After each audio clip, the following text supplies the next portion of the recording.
कि front office यहाँ चलने नहीं देंगे, खुलने नहीं देंगे, चाहे हमें कुछ भी करना पड़े। सब बेरोजगार हो जाएंगे। सरकार अपने इस फरमान को वापस ले। धरातल पर भी कुछ भी नहीं है। जब कोई आदेश निर्देश आएगा तो सबको अवगत करा दिया जाएगा। जिले की प्रत्येक तहसीलों में फ्रंट ऑफिस खोले जाने को लेकर अधिवक्तागण विरोध प्रदर्शन कर रहे हैं। इस फ्रंट ऑफिस को खोले जाने को लेकर अधिवक्ताओं की अपनी आशंकाएं हैं। आइए जानते हैं उनसे कि क्या वह इसको लेकर सोचते हैं और क्यों वह गुस्से में हैं और क्यों धरना प्रदर्शन करने के लिए वो मजबूर हैं। फ्रंट ऑफिस प्राइवेट कंपनी को दिया जा रहा है, निजी हाथों में, उसी के नुमाइंदे इसमें काम करेंगे। हम सभी कातिब वकील जितने भी लोग यहाँ इससे जुड़े हुए हैं, सभी का काम खत्म हो जाएगा। तो हमारा ये आंदोलन जिले स्तर पे तो है ही, जहाँ पे हमारी 5 तहसील बंद हैं, और आगे बढ़े हैं तो मथुरा, हाथरस, आगरा, बलिया, गोरखपुर, उन्नाव ये हमारे साथ आ चुके हैं और मेरठ भी आ गया है। अब मेरा ये है कि सारा यूपी बंद हो जाएगा। जब प्राइवेट आदमी काम करेंगे तो हम वकीलों का सारे अधिकार छिन जाएंगे। हमारे अधिवक्तागण आंदोलित रहेंगे, सारे कामकाज को ठप कर देंगे, चाहे हमें इसके बदले कुछ भी करना पड़े, पर फ्रंट ऑफिस को खोलने नहीं दिया जाएगा। प्रशासन से भी लड़ाई नहीं है हमारी, असली लड़ाई तो हमारी शासन से है कि शासन ही तो गलत नीति को लेके आया है। मैं तो ये कह रहा हूँ कि 50% गलतियाँ होंगी और उन गलतियों को सुधारने के लिए ये निबंधन विभाग इतना भ्रष्ट निबंधन विभाग है कि फिर उनसे पब्लिक से दाम बैठेगा और भ्रष्टाचार और बढ़ेगा। पिछले 22 अप्रैल से यह प्रदर्शन चल रहा है।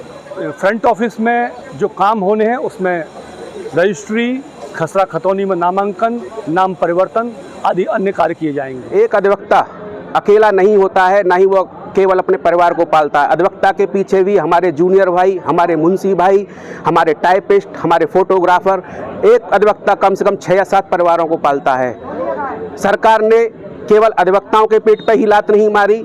यहाँ बैठे हुए हमारे अधिवक्ता भाई तो हैं ही हैं, साथ में ऐसे लोग भी हैं जो अपना डेली रोजगार करते हैं, 300-400 रुपये यहाँ से कमा के ले आते हैं और अपने परिवार को, अपने बच्चों को पालते हैं। अधिवक्तागण, कातिबगण जो दस्तावेज तैयार करते हैं वो सारे पहलुओं को कानूनी रूप से देखने के बाद तैयार करते हैं। यहाँ कंपनी के व्यक्ति जो आएंगे वो इन चीज़ों को देखने में सक्षम नहीं होंगे और हम सभी अधिवक्ताओं की कोई आवश्यकता नहीं होगी उसमें, ना ही किसी कातिब की होगी, स्टाम्प मेंटर की नहीं होगी, क्योंकि स्टाम्प फीस वहाँ ऑनलाइन जमा होगी, रजिस्ट्री कार्य शुल्क वहाँ ऑनलाइन जमा होगा और एक पासपोर्ट आकार साइज का एक सर्टिफिकेट दे दिया जाएगा जिसमें कि पेपर जमा किए जाएंगे और उनको टोकन नंबर दे करके अगले दिनांक को बुला करके रजिस्ट्री की जाएगी। जो हमारे ऑफिस है उनके इंफ्रास्ट्रक्चर को दुरुस्त करने के लिए, चाहे वो इलेक्ट्रॉनिक हो, चाहे वो मूलभूत सुविधाएं हो, टॉयलेट, बाथरूम, ये इन सब चीज़ों से संबंधित सूचनाएं मांगी गई हैं। वो हमने सूचनाएं हमारे उपनिबंधक गणों के स्तर से सूचनाएं भिजवा दी गई हैं। इसमें अभी कोई ऐसा शासनादेश या दिशा निर्देश ऐसा कुछ भी नहीं है कि किस तरीके से होगा या क्या चीज़ होगी या कोई इससे प्रभावित होगा। तो मेन जो मकसद है इसका सिर्फ इतना ही है कि जो जनता रजिस्ट्री के लिए, निबंधन के लिए आती है, उनको सुविधाएं मिलें। जैसे अधिवक्तागण या कातिबगण जो भी है वो अपने बाहर से जैसे डॉक्यूमेंट लेकर हमारे प्रस्तुत करेंगे तो अंदर, तब हम उसके बाद हमारी कार्रवाई शुरू होगी। तो इसमें अच्छी सुविधाएं हों, अच्छे चैम्बर बने हों, ठीक हमारे जो सॉफ्टवेयर वगैरह, जो हार्डवेयर वगैरह वो अच्छे से काम करें। बस इसका इतना ही प्रकरण है, इसका किसी से कोई और उद्देश्य इसका फिलहाल नहीं है। अभी कुछ भी चीज़ रिटर्न में कहीं कुछ नहीं है। अभी सिर्फ ये सूचनाएं दी जा रही है, धरातल पर भी कुछ भी नहीं है। जब कोई आदेश निर्देश आएगा तो सबको अवगत करा दिया जाएगा। लगातार धरना और प्रदर्शन की वजह से तहसील का कामकाज बुरी तरह प्रभावित है। यहाँ पर फोटो स्टेट से लेकर और अन्य तरह के प्रशासनिक कार्य, औपचारिक कार्य नहीं हो पा रहे हैं। 1 हफ्ते से चक्कर मार रहा हूँ, मेरा काम नहीं हो पा रहा।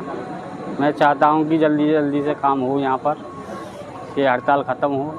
हम हाजीपुर से आए हैं, खतौनी के चक्कर में आए, खतौनी निकल नहीं पा रही है, हम बहुत परेशान हैं, 3 दिन से डूल रहे हैं और हड़ताल के चक्कर में काम नहीं हो पा रहा है हमारा।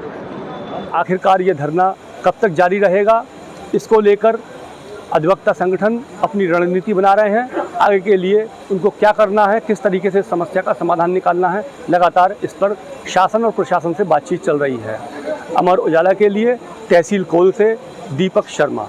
अगर आप ये वीडियो YouTube पर देख रहे हैं तो हमारे चैनल को सब्सक्राइब करें और बेल आइकन को दबाना ना भूलें। अगर आप Facebook पर ये वीडियो देख रहे हैं तो हमारे पेज को लाइक करें।